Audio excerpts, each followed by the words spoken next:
Hello Sydney. Hi guys, and welcome to From Crappy to Happy.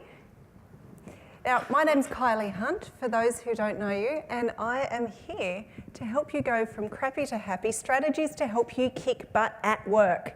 Now, today is going to be a very interesting day because we're going to deal with 4 of the key things that we commonly deal with at work, and they are dealing with a shitty boss, because a lot of us deal or are dealing with that, shifting to a better work-life balance or work-life integration, work-life blend. In this time of 24/7 technology, it's really difficult to switch off. Strategies to tackle unfairness, and finally embracing workplace change. Now, before I kick off, I'd like to understand a little bit more about you guys. I want to gauge the amount of crappiness in the room right now. So, this is really interesting. I try and do this in all my talks, and it's really interesting to see around the world how different people are. So, you have 3 choices. So think of what you're like first thing on a Monday morning, okay? First choice. How many of you guys are like this on a Monday morning? I love my job. This is awesome. I wouldn't get paid, not that I'd tell anyone, but okay, so we've got a handful of people, maybe 5% of the organisation. Some of you may, actually, wink if your boss is sitting next to you right now. All right, got it. Thanks, guys. Second choice. How many of you wake up and you're just a bit like, meh? I do what I do. I'm probably not the most effective, but I get it done in the end. I don't really love it, but I just do it. Okay, we're kind of the majority of people.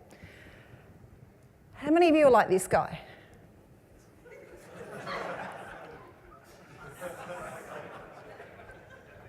This guy scares the shit out of me.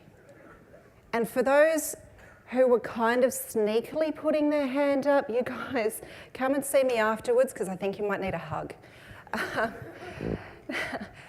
That was probably only about 5% of you. So the rest of you are either in denial or not prepared to tell me how you're feeling at the moment. So I'm more than happy for you to come up and after the session and have a little counselling session if need be. I have freebies, they are good, so hang around. Now, let's just have a look at how you fare with the rest of the world.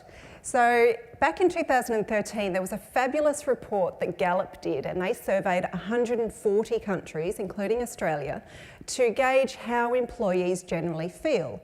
They had the 3 categories, not my awesome, Jeremy Clarkson ones, but they found that 13% of us really love our jobs, right? We're happy, we're committed to, we're engaged in, and we're really happy to get up and go to work on a Monday morning. Now, that's only 13%. So the people that are here, we're maybe 5%, so I'm glad you're here, right? The majority of us are the box guy, where just go in, do what we need to do, not the most productive. The scary part is that the shitty garbage man actually outnumbers the Jeremy Clarksons of the world by nearly 2 to 1. Now think of the productivity cost.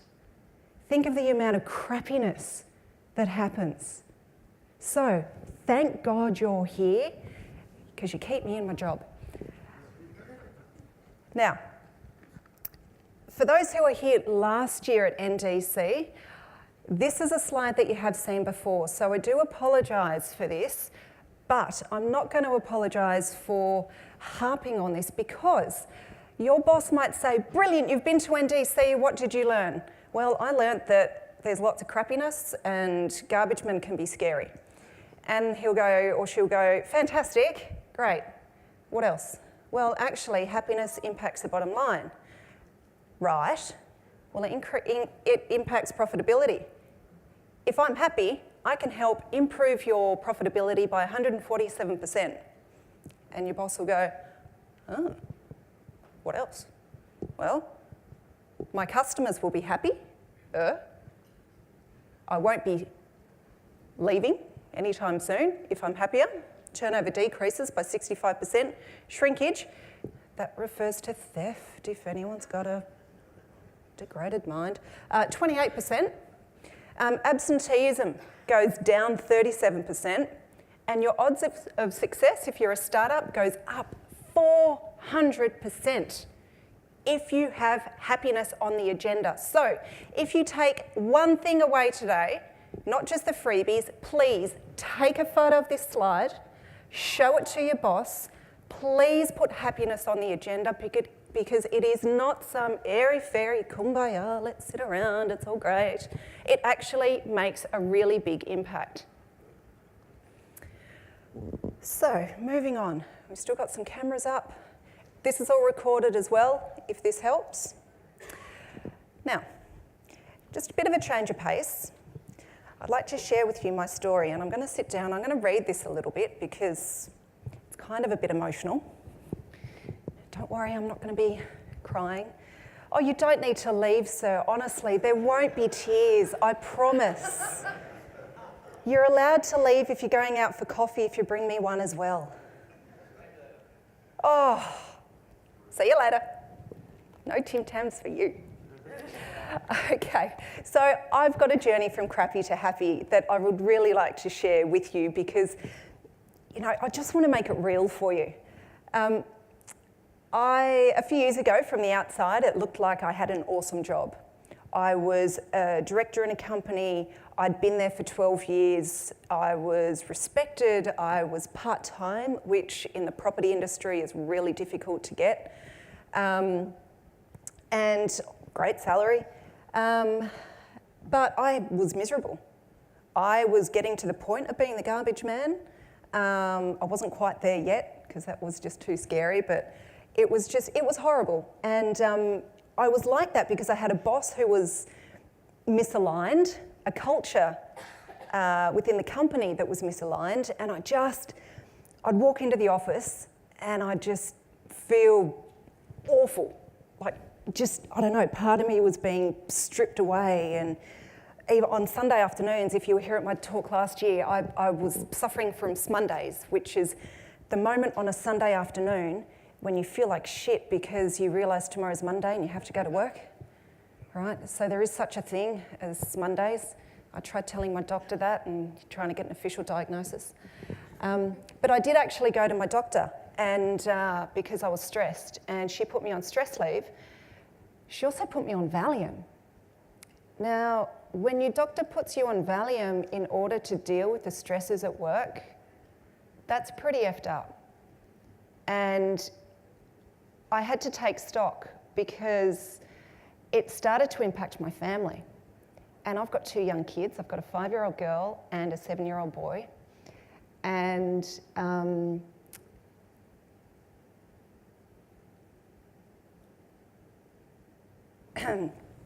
I started to think about what legacy I was leaving them.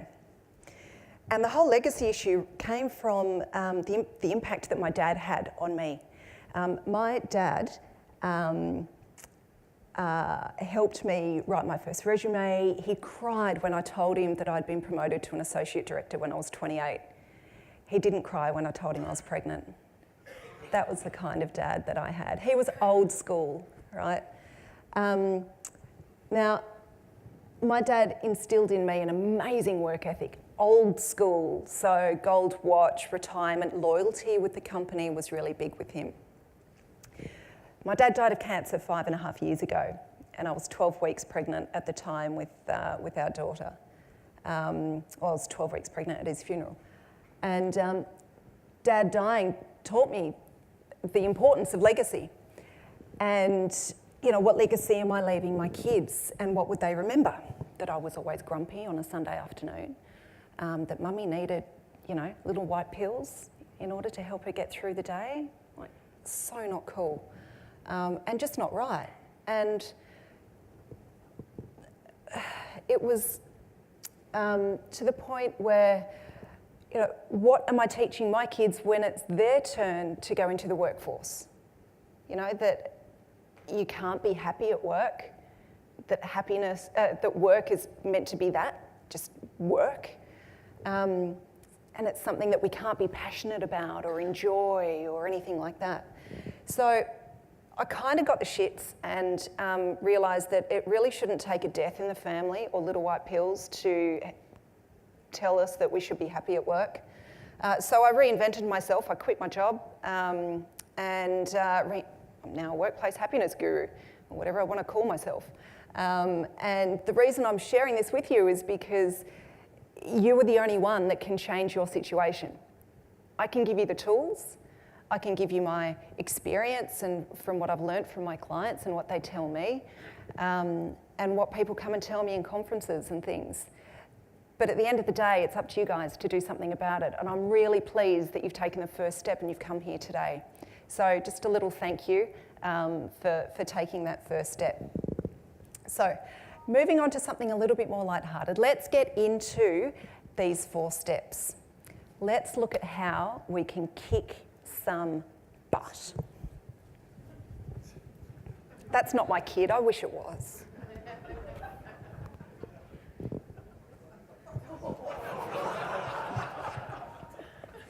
Just rips out the heart. Right. So we are here to kick some butt, and let's look at the 4 common struggles. So the first one is how we deal with a bad boss. Now, I would wager that at least half of the room have had to deal with a crappy boss at some time or other, or maybe you're dealing with one right now. Maybe you are one right now. We'll get to you in a minute. Now, when I'm talking about a bad boss, I'm talking about someone who makes you feel oppressed, belittled, humiliated. And it's not just a one-off, it's not just, we can all have a bad day, we can all be a bit of a prick at times and that if we're stressed or under the wrong circumstances. But I'm talking about a consistent pattern of behaviour here when I'm talking about a bad boss. So the first thing is we need to understand that picking the right boss is just as, and I would actually argue more important than finding the right job. Now, the reason I say that is because managers can change our work situation. They can give us good tasks, bad tasks. They can make life easy or hard. They can say, yes, you can go on holiday, or they can say, yes, you can go on holiday, but you've got to do blah, blah, blah, blah, right? So there's this power imbalance that happens between managers and employees. Bad managers have got really bad influence over us, which is why having a good relationship with your manager is just so important. But the great news is you are not powerless. You don't need to quietly accept a bad boss. In fact, it's quite the opposite. If your boss is not treating you or your co-workers right, you've got the responsibility to do something about it. Because think about, it's not just the impact that this has on yourself, it impacts your family, it impacts your kids. Think about the legacy issue. Don't let it get to little white pills and things like that. So, as you know, I had a challenging boss, which forced me to leave the company, as well as a few other issues. He was a passive-aggressive micromanager. And when I had the exit interview with the HR director, he said, as part of the typical spiel, would you recommend someone from outside the company come and work with this particular boss? And I've gone, yes. And he's gone, really? Why would you say that? And I said, I myself can't work well with a passive-aggressive micromanager, but other people relish that. They know how to handle that kind of personality. For me, it was an absolute nightmare, but for someone like my husband, for example, he'd just see it as a challenge. He'd laugh and just sort of play around with that and see how much he could get the guy rolled up. I couldn't do that. I'm a very different person. So, on the one hand, my boss was lovely in some instances and horrible for me in others. Like, he was a really professional person, but as a boss, this is being recorded, so I need to be a little bit mindful. So just be mindful that the boss that you have might not be great for you, but it doesn't mean that that person is not great for someone else. So we just need to be mindful of compatibility. When you do have a bad boss, it can take 22 months to get over them. That's insane. But if you think about the amount of stress that you go through, dealing with the negativity day in, day out, week in, week out, the constant stress, it actually shifts our brain towards depression, negativity, and it also wears down our immune system. So it's not surprising that we then get more colds, we're at risk of more heart disease, we're at risk of more strokes if we have a shitty boss. Holy shit, we could die. That's scary, right? Now, it's not just our health that's at risk as well. When we're constantly stressed and hating our job and being like the garbage man, we're not exactly performing at our best either. And so then this vicious cycle starts. We're not performing at our best because we don't like our job. Then our performance reviews start to suffer. Then our pay starts to suffer. And it's almost a downward spiral from there. So the message here is we have to do something about it. So what do? First of all, we need to recognise that there were 3 different types of bosses. It's really fun trying to pick some of the images for this. And I was thinking, oh, do I go with Donald Trump or no, actually, he knows he's bad, so I'm going to have to come up with someone else. So I've gone for the pointy head boss from Dilbert. I don't think he knows that he's bad. Now, he's the first one that we'll handle because what we need to do in this situation is, until proven otherwise, we need to assume that bad bosses don't know they're bad. They probably haven't been told. And if you're familiar with the management theory of the Peter Principle, they've probably never been trained. Now, Peter Principle is where people continue to get promoted until they get to a point where they're actually incompetent in their job. And that might be managing people. Not all people managers are good at managing people, unfortunately. So, remember we're talking about a pattern of behaviour here. So, let's assume that this pointy head boss is unconsciously incompetent. Luckily, most managers fall into this category. Now, what we can do about this is, I had a young lady named Carolyn who contacted me a few months ago from the UK via LinkedIn. Didn't know her from a bar of soap, but she saw my Pluralsight course on solving workplace grumpiness. And she reached out and she said, Kylie, I've joined this new company and my boss is a bit of a not very nice person. And I need some tactics on how I can deal with him. And I've gone, okay, what's he doing? And she said, he's just not listening and he keeps cutting me off and keeps questioning what I'm doing. And I said, does he know that he's doing that? And she goes, well, I don't know. I've gone, okay, how about we came up with a bit of a game plan and so she ended up taking him out for a coffee.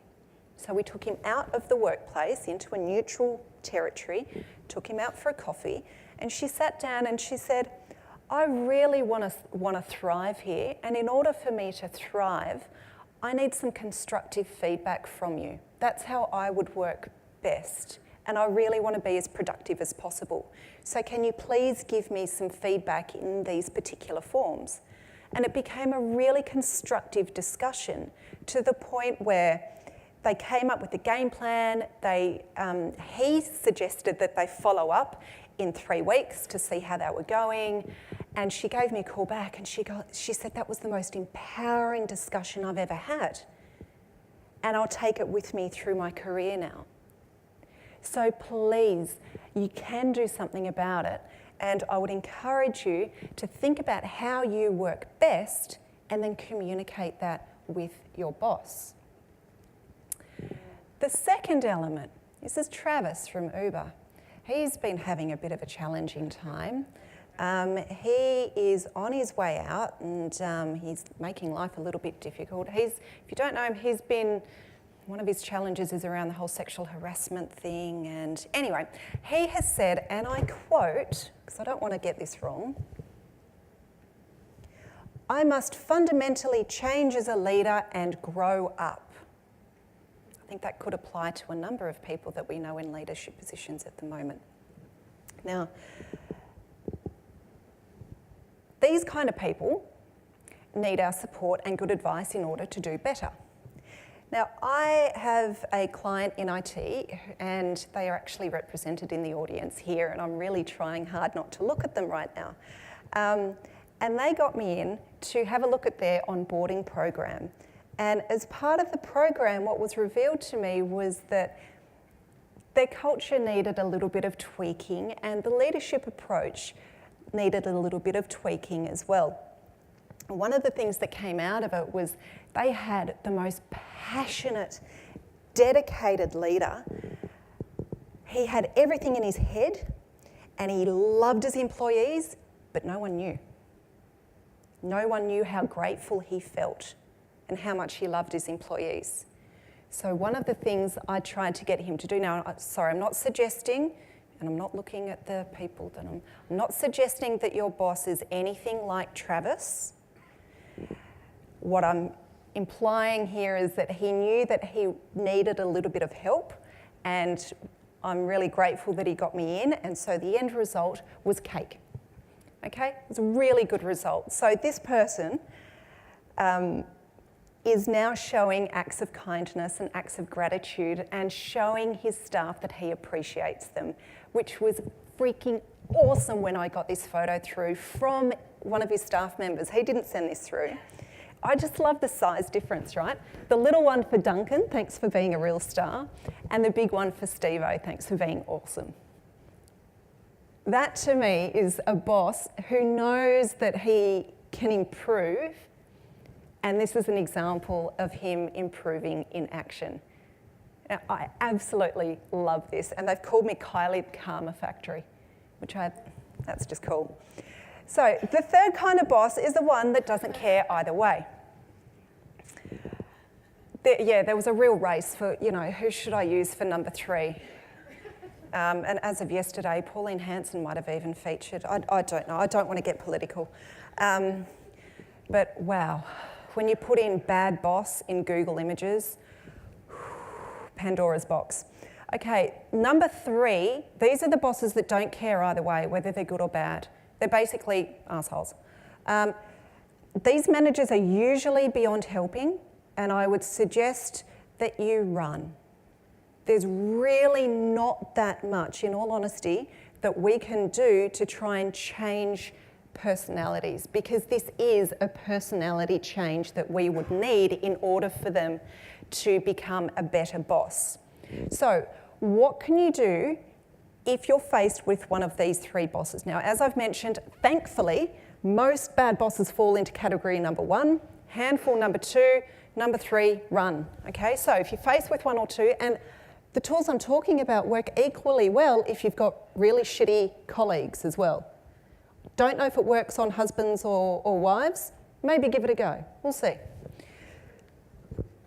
Steps to managing a bad boss. So, as I've mentioned, assume no bad intentions. So they might not know that they're bad. Take them out for a coffee, out of the work environment, and say, hey, in order for me to work more productively, this is what I need from you.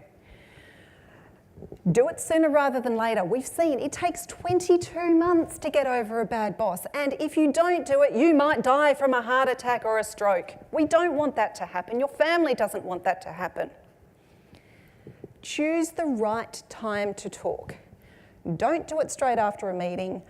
Don't do it in the corridor. Set time aside to have a dedicated talk with your manager so that they are focused and they're off their freaking phone, because everyone is on their phone all the time. We want focus from them.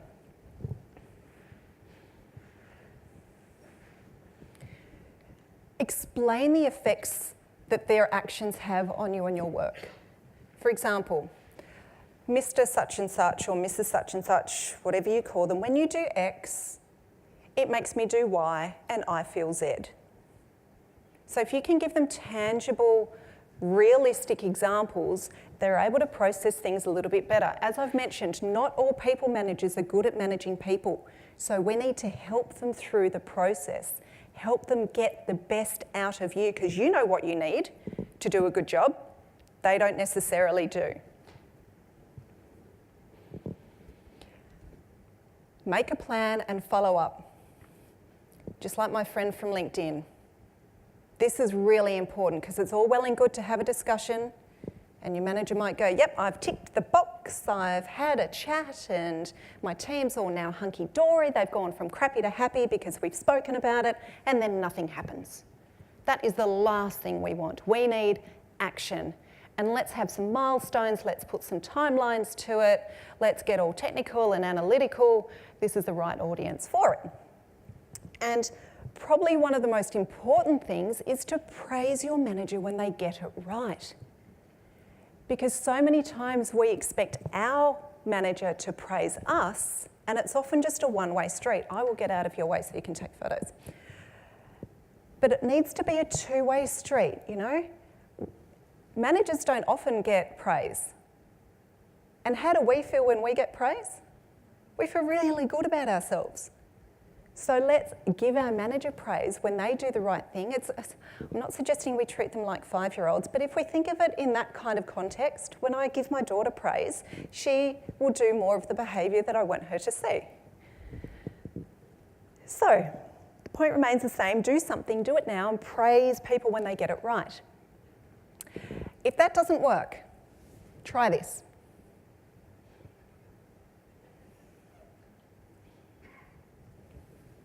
There's proven, I keep getting electric shocks. There's proven medical benefits to just thinking about the idea of swearing at your boss. Okay? Now that's not saying it out loud or anything like that. Have a think about it. Give it a go. Don't say it out loud. You can if you want, as long as your boss isn't sitting next to you. So the people who winked, you know. Right, moving on. Issue number 2. Shifting to a better work-life balance. Now, research shows that we're more stressed, we're unhappier, we're fatter than ever. And this is meant to be the age of modern technology, life's meant to be hunky-dory, everything's meant to be nice and easy, and it's just not cool. Now, this is a write-a-downer. Who am I kidding? This is a tech audience. You're not going to write it down, so it's up on screen. Okay.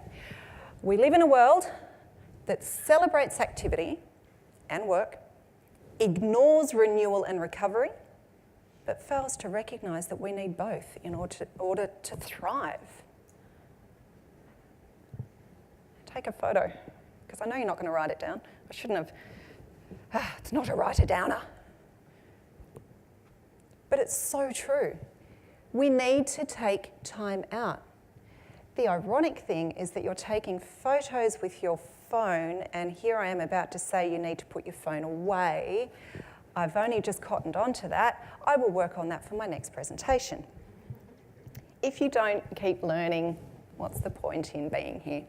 Right, so the umbilical cord to work is longer than it's ever been. We can go on holidays, but yet we're still stuck at work because we can be contactable by email 24/7 or Skype. So over the past 20 years, our lives have sort of come under siege because there's almost this unspoken expectation that we can always be contactable. So when I'm talking about work-life balance, it's almost a misleading concept because it doesn't always mean equal, right? It's not like you get 8 hours of work, 8 hours of play. You know, it just doesn't work out that way. If we try to schedule an equal amount of work or equal amount of hours for everything that we want to do, it's just going to be unrealistic. So life needs to be much, much more fluid. So the best individual work-life balance will vary over time and often on a daily basis. So what's right for you today might not be right for you tomorrow. And if you have kids, it'll be different if you don't have kids. If you're approaching retirement age, it'll be different to when you're starting out your career. So we need to have some flexibility and fluidity in there. And there's no perfect balance that you should be aiming for.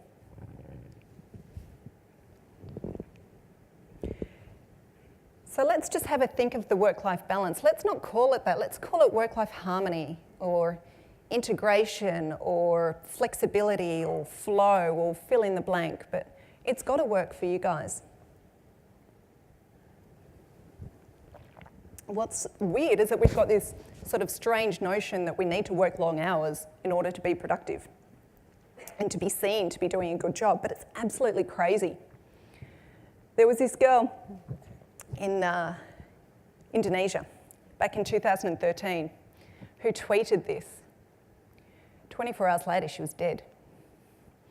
The autopsy said that she had died from exhaustion, overwork, and an energy drink known as Thai Red Bull. Now, leading up to this, she'd tweeted that she'd contemplated moving her bed into the office. And in another tweet that she was delighted that she had arrived home before midnight.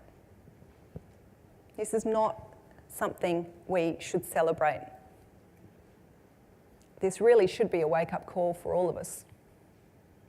We need to reject the cult of overwork. Overwork has almost become a credential of prosperity these days. But long work erodes our physical health, our mental health, because it leaves us less time to look after ourselves, to eat well, to exercise, to spend time with our friends and family. And past a certain point, overworked people become less efficient and less effective. And the results are cumulative as well. But how much work is too much work? Well, here's another one for your boss. Tipping work for productivity, 39 hours a week. In Oslo, they had it right. They, on average, were doing about 36 hours a week. Here in Australia, our average is about 41 hours a week. So people who are working 50, 60, 70 hours a week, they're not showing that they're working really hard, they're just showing that they're working really inefficiently. Which leads me to the first step in improving work-life balance integration. It's to look at how we focus our time, how we spend our time. For example, when we go to work, we're not necessarily always at our peak performance, right? We get in, we make a cup of coffee, we go and see our friends, we might sort of plan things for the day. What if we were to plan things for the day the night before, so we get into work, we still need our coffee or tea, it's important, and we just nail it for an hour. Just go hard and get stuff done. And then you're on a roll. You get momentum, right? It's important. What if you said, instead of, oh, I'm going to get this done today, what if you said, I'm going to get this done in 2 hours, and set yourself a time limit? See how more productive you'd be. And let's value productivity over extra hours. Someone might say, oh, I stayed until 10 o'clock last night, and instead of saying, oh, I stayed until 11, you can say, well, why'd you stay till 10? Why not go home, see your family, go to the gym, do something fun? As I said, let's reject this cult of overwork and not be that poor girl who passed away. Unplug. We have to. So don't text at your kid's soccer game. Please. Don't email when you're on vacation. Take your annual leave. In Australia, we're terrible at taking annual leave. Why? Because the perception is that we're not hard workers if we take our annual leave. What crap! We have to change that. We must change it, because if we don't take our annual leave, we get lazy, we don't eat properly, we get fat because we don't have time to exercise, and then we don't think clearly, we're not creative, we're not innovative, and we're just not being the best people that we can be. I'm rather passionate about this. Next element is to chunk it down and have an hour of power. So I use this myself, I absolutely love it. In the morning, let's have an hour where you focus on getting one thing done. You turn off all distractions, shut the door if you can, do whatever you need to do, but you focus on that one thing and you just power through to get it done. Now, what I love about this is that you're not going to get distracted, because the study shows that when we get distracted, it can take 20 minutes for us to get back to that same degree of focus that we had before. Clearly not effective, not productive, and certainly makes us crappy. As I've said, I'm not going to harp on this anymore. I think you've got my passion for this. Let's reject the cult of overwork. And protect your mornings. Now, there's an amazing psychologist called Ron Friedman, and he said the first 3 hours of your day are the most precious for maximised productivity, because your brain overnight, specifically the prefrontal cortex, if we're going to get technical, is the most active and readily creative immediately following sleep. So when you wake up, your mind is at its most creative and active and thoughtful and ready for the day. So I want to go into this just a little bit more, because that's normally me, right? I love my mornings. I love my bed. My kids, on the other hand, they're up at like 6:01, because I've said you're allowed to get out of bed after 6 o'clock. So at 6:01, I hear the patter of little feet going down the stairs to watch Scooby-Doo on a weekend, because that's the only time they're allowed to watch TV. And I'm there going, oh, I just want to stay in bed a little bit longer. But after doing a lot of research for this presentation, I was like, no, I'm going to get out of bed and I'm actually going to get some stuff done. And as much as I did miss that the first few times, the amount of stuff I got done was incredible, because my kids were entertained and I was able to feel so good about myself because I had an hour of quiet time to get stuff done. And so for the rest of the day, it didn't matter what I did or didn't do, because I had achieved what I needed to do in that first hour. So I highly recommend not being the Homer Simpson in the cinnamon bun, maybe occasionally, but this works. It's amazing. I know it's not easy for people who have kids and stuff like that. Try and do something that works for you guys. There's also something called the 1991 rule. Excuse me for a moment. Ladies will understand. 1991 rule. So this came from a gentleman called Robin Sharma. This is where you focus for 90 days for the first 90 minutes on your number one priority. So there are a few different techniques that we can try here, depending on your particular circumstances. This one is a really good one. It's also, if you've heard of Eat That Frog, yeah, no, that can work really well as well. I'm getting a few nods. So Eat That Frog, the premise of that is if you eat a frog first thing in the morning, and that's the worst thing that's going to happen to you for the day, so your day is just going to improve from there. Google it. But whatever you do, please protect your mornings. And spend your mornings on output, not input. Now, this is fundamental. And if you end up coming to PubConf tonight, who's coming to PubConf tonight? Awesome. There is a brilliant GIF that will make sure that you will not forget this, because it is the most disgusting GIF ever of an animal that will make sure that you remember to focus on output, not input. I couldn't put it up here because it's just too gross, but yeah. Right, so crap it happy issue number 3. As I mentioned, I have 2 kids, ages 7 and 5, so I hear about unfairness all the time. I was also made redundant when I was 5 months pregnant. So I get the whole unfairness thing. Now, let's have a look at what it is about unfairness that gets us all worked up. Now, it turns out that we have a desire for unfairness, and it's built into us at a biological level. I want to try something.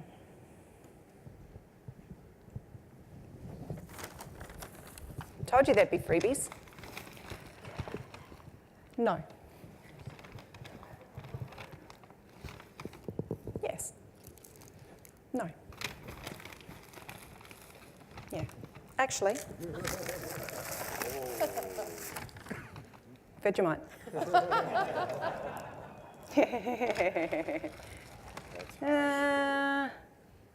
No. Yes, here you are. Here you go, pink shirt, because you're wearing a pink shirt. Are you Australian? Yes. I'll give you that then. Who's not Australian?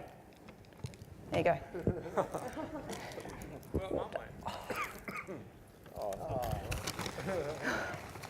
All right, what else we got? None for you. None for you. There you go. You can have that. You can have that one. You can swap if you want to. There you go. No.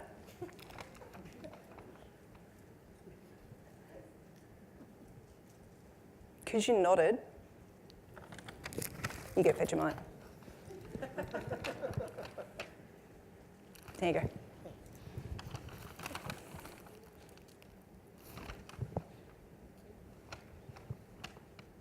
No. There you go. All right, I'm not going to miss you guys, don't worry. There's more. This side of the room. Here you go. All for you guys. Heads up. Share them, please. You guys. It's only because you're on this side of the room. Thank you. And yeah. There you go. Thank you. Welcome. You're smiling too much. You get Vegemite, man. None for you. No, you've had yogurt. There you go. No. No.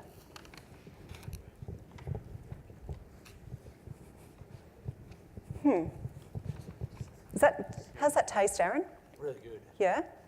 How good? Almost as good as Vegemite.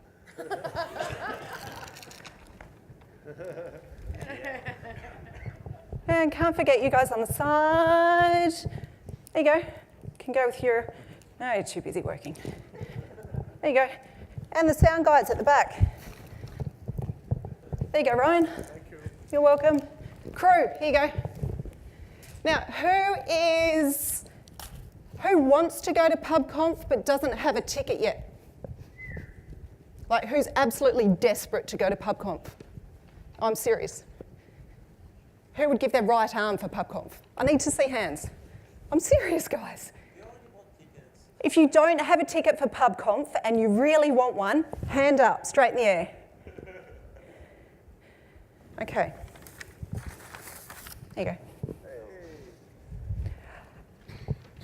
Right. Hands up those who love me. Hands up those who hate me. Unfairness sucks, doesn't it? Right? Now, I gave out Tim Tams, Vegemite, a free PubConf ticket, and nothing. Simply on the basis of nothing. It's like, because. Now, isn't it ridiculous that that happens in the workplace? We get treated differently for absolutely no freaking reason at times in the workplace. Sometimes people get paid differently because of the way they dress. Sometimes they get treated differently because of their gender. It's ridiculous. It sucks.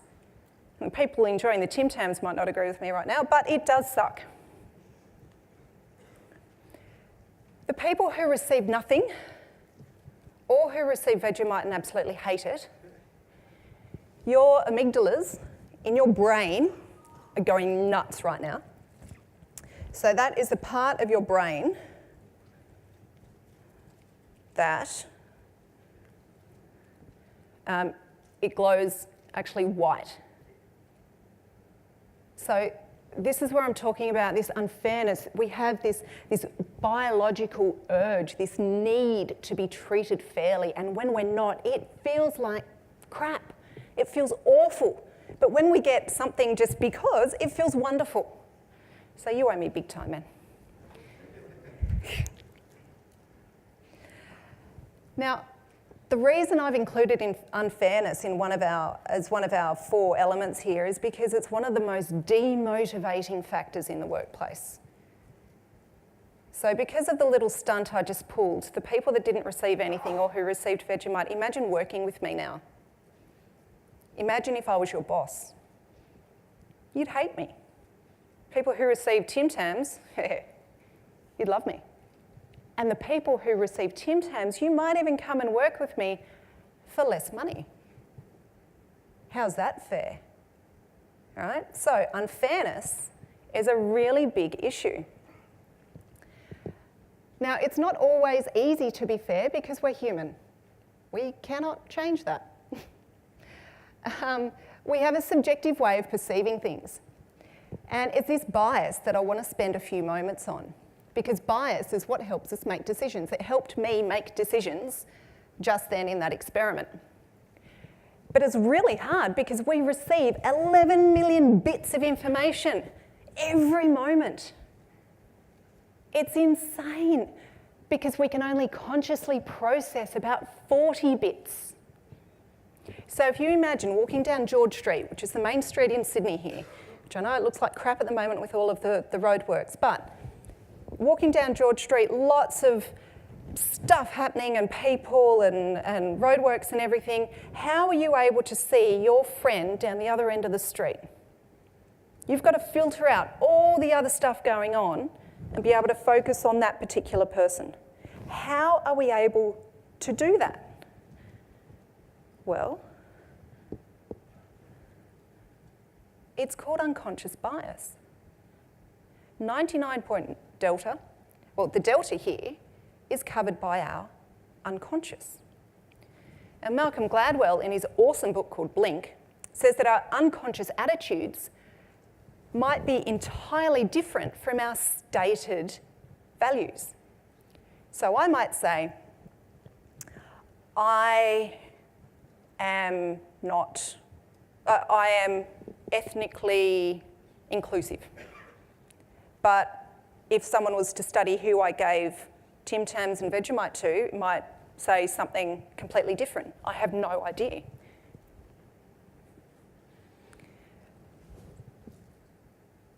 Imagine how the experiment that I just did influences how we train people, how we hire people, how we promote them into leadership positions, and how we listen to people's ideas as well. So what are some strategies that we can use to tackle unfairness? Well, first of all, we need to recognise that there is something called unconscious bias, which is what I use to give out my freebies. To learn more about that, there's actually an awesome video that Google have done called Unconscious at Work, and there's the link. I strongly suggest you have a look at it because there's some fabulous information in there. And it's free. So the first thing in recognising this unconscious bias is education. The second element is to step back from conclusions. So we need to remember that injustice is in the eye of the beholder. So we need to make sure that we're assessing the situation accurately. And for that, there's no substitute for perspective. So if we feel that we're being treated unfairly, I suggest we go and talk to a trusted friend or colleague who can help us get a better perspective on things. Because even just the process of confiding in others can help us mitigate the negative feelings that we're expecting. The next one is a tricky one, but it's something that we can do with a bit of help. Let go what you can't control. No one could control what I did or did not hand out. You need to decide where you put your most precious resource, which is your energy and your time. I want you to recognise when you are having an emotional reaction and take a breath and just choose how you are best responding to it. So, for example, when I was made redundant when I was pregnant, it was legitimate, by the way, a legitimate redundancy. I still don't know why it kind of happened, but it was legitimate. I left the company, obviously, ended up having my baby, And as things transgressed, 15 months later, I was invited back to the company, and that was at a 42% pay rise because my pride had a price. So sometimes unfairness can work out well. You can take the moral high ground. Now, sometimes it's okay to get on your high horse and stay there because the view from up there is much better anyway. Because matching grudge for grudge just doesn't really get anyone anywhere. So sometimes you do need to take the high road. And it helps you look at the situation a little bit more critically, and you can learn something about your coworker or the organisation or even yourself to help understand what's going on in a bit more of a detached way, because when we're treated unfairly, it's quite an emotive experience. The other thing we can do is to keep a record. And by keeping a record, it just can be useful to feel empowered and feel more in control of the situation. Once again, it can help you see things a little bit more clearly and maybe even identify some patterns in the behaviour. So, for example, if let's say there are a few people who have taken credit for the work of someone else. If you find that someone's taken credit for work you've done, perhaps next time you can protect yourself if you've come up with a great idea and you can, let's say you've said it in a meeting and everyone's gone, yeah, that's an awesome idea. Well, you can send an email and say, hey, I'm really glad you liked my idea of such and such. Let's look to implement it in such and such. Let's put it down in an email and say, I'm glad you liked my idea of, just so that it's out there and they know who owns it. That's just one example, one idea. And then finally, reach out directly and privately as well to the other person. So if you're trying to resolve a situation where someone else maybe misunderstood you, then reach out directly. It makes no sense to waste your emotions defending yourself to other people when you could just be explaining your intentions to the person who treated you unfairly. Yeah? So pick up the phone. Don't do it by email. Things can get misconstrued in email, so please go old school. Pick up the phone. And start off the conversation by stating your intentions, because maybe they just misunderstood your intentions. And you don't need to justify what you did as being right or wrong. Just explain that you think that they might have misunderstood. And if you need to apologise for not being clear the first time, then do that. But don't waste your emotions on things that don't matter. And finally, embracing workplace change.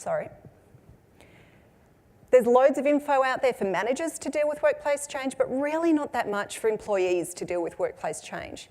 And we very often feel helpless when things happen to us, because often it happens from above, right? Someone from above will say, right, we're going to do things differently, and we kind of go, okay. We don't know why this has come about. We're just told that this is what's going to happen. So I just want to go through a few things as to how we can deal with it. And so we all love change.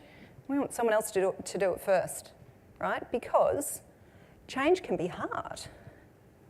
I won't go into the detail here, but suffice to say that change is actually a process. Now, over time, when someone says things are going to change, we go, oh, sugar, I'm in shock. Then we go into denial, frustration, depression, then we start to experiment, then there's a decision, okay, this is what we're going to do, and then integration, right, we're going to do it. The reason why we're often scared shitless about change is because this particular process is based on the 5 stages of grief. No wonder we're scared of change and don't like it. It's like we're going through grief. It sucks. So, what can we do about it? The reason we don't like it is because of fear. but change is inevitable, right?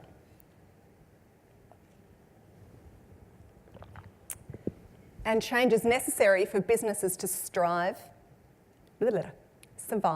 and thrive. So we need to know how to overcome these fears. And what are we scared of? We're scared of failure, scared of success. I can't talk right now. Scared of looking silly. And fear of the unknown as well.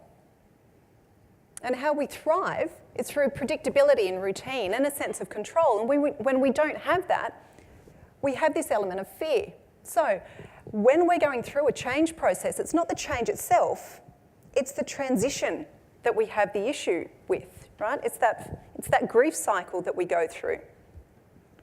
Now, it's normal to feel nervous and upset when things are out of our control because we're wired to respond like that. But this can often translate into anxiety. So what we can do to embrace workplace change is to acknowledge that it happens. Now, I had one boss for years and he was promising me, you'll get this promotion, just do this, this and this, and then you'll get the promotion that you want. And I'm like, all right, awesome. So I worked my butt off, working 50, 60-hour weeks. I wasn't working as efficiently as I should. And then he left. And all these promises. I was going to get this promotion in like 3 months, but no, he left. And I was like, sugar, what do I do now? Right, things have changed. Right, okay, so I need to set some new goals. Right, okay, I've got one. 9 months later, I went and had a baby. So things can be good. You need to talk about it as well. So I would go and have lunch with a colleague just to try and voice the concerns that I had with the change, because it wasn't just my boss leaving, there was lots of structural changes. This was going through the GFC, and it really helped me have that reality check. So incidentally, talking about it has been a common theme with a lot of these survival tactics here, and I might just say that if you have a best mate at work, your chances of being happy versus crappy increases by 50%. So people who've got best friends at work are 50% happier than those who don't. So I really suggest that you focus on that as well as a way to help go from crappy to happy as well. So stay positive as best you can. Yes, shit happens, but you've dealt with change before in the past. You can do it again. Understand how transitions work. We know that there's a cycle, and we know that it does have an end point. And then finally, try and get involved in the change if you can. Volunteer for being part of the committee that's initiating the change, because then you can feel more in control. So the bottom line is change isn't going anywhere. We need to learn how to overcome our fear of it. Now, change is the reality of any workplace, and if it's not, it needs to be, because the riskiest thing that we can do is not change.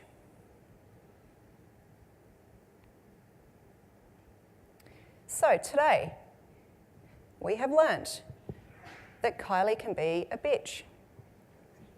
We know that kicking crappiness's butt is happening in the workplace. And pardon the pun, but you're now part of the movement. Happy crappy. Oh, wake up, everyone. Thank you so much for your time. Thank you.